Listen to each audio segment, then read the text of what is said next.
price of oil higher today. There is a growing U.S. military presence near Iran, raising fears of conflict and a possible U.S. attack that would disrupt oil supplies from that country. We also have brutal U.S. weather and of course that could cut production and is likely to increase demand for some uses of oil anyway. Let's get more from Pavel Molchanov, Senior Investment Strategist at Raymond James. Pavel, thank you very much indeed for joining us. Could you start off with the Iranian situation? What is your take there? I know it's very hard to read. It involves Mr. Trump's next decision. Right, so Iran produces 3.5 million barrels a day, and half of that is exported. So the portion that's exported accounts for 1.7% of global oil supply. That is needle moving, but not game changing. So even if hypothetically that 1.7% of supply were to temporarily, go offline, that would not lead to $100 oil in and of itself. Now, let's remember the U.S. launched airstrikes against Iran last summer. And there were no disruptions to Iranian oil supply at that time. So even in a military confrontation, it's by no means guaranteed that Iranian production would be affected. Turning to the brutal weather in parts of the United States, we do sometimes see a knee-jerk reaction in energy prices, but these things do tend to pass, don't they, weather-related events? Well, the weather has an effect not on the oil market, but rather natural gas. Okay. And just yesterday, we saw natural gas prices, spiking to multi-year highs, precisely because of the intensity of the snowstorm. But today, as you're showing on the screen right now, natural gas prices are pulling back, because, of course, snowstorms are not forever, and the weather will become warmer. And indeed, the long-term trend, as we know, is for warmer winters and hotter summers, which makes the natural gas market less weather sensitive than it would have been 10 or 20 years ago anyway. That's interesting. Natural gas has been globalized that way, or moving towards being a global market. Yeah. You're not looking for a massive rally in oil prices this year. I think your projection is that oil will be generally range bound, $55 US to $60. Correct. Look, we touched on Iran as a risk factor. Certainly that can move prices kind of on a short-term basis. But longer term, what really matters is the fact that global demand is barely growing.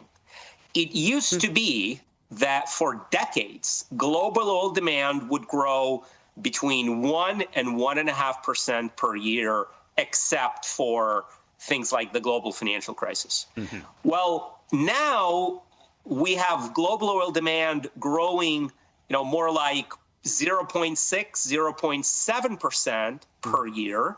And by the end of this decade, it's probably going to be slower than that. Wow. And the number one reason why global demand is barely growing is China.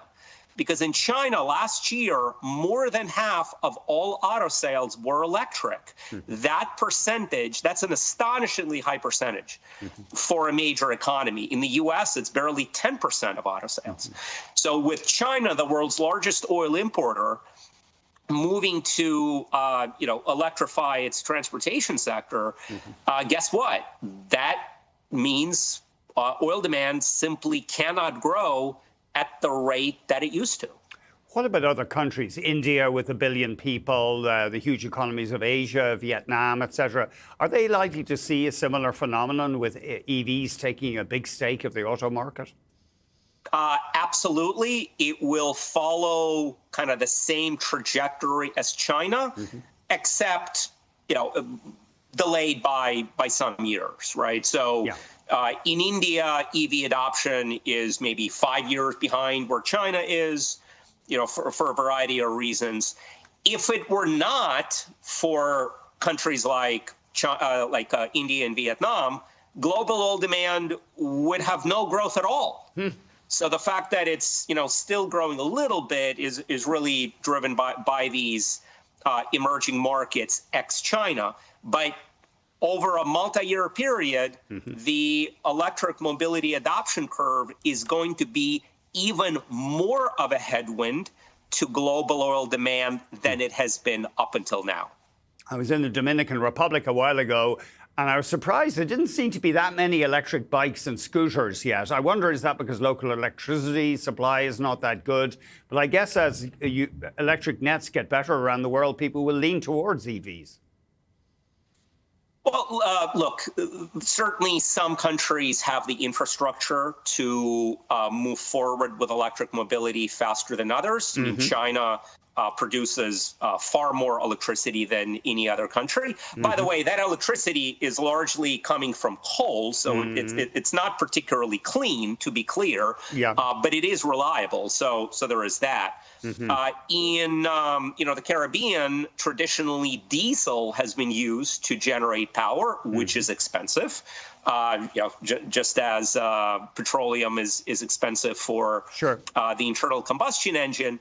But I think we will see faster EV adoption in emerging markets other than China as time goes by. And by the way, in Europe, almost 1 out of 3 auto sales last year were electric. Wow. So, there are industrialized countries where EV adoption is also moving forward faster than it is in the U.S. We'd better go. Pavel, thank you very much indeed. That was great. You gave us a lot of content there, a lot of new ideas. Pavel Molchanov, Senior Investment Strategist at Raymond James.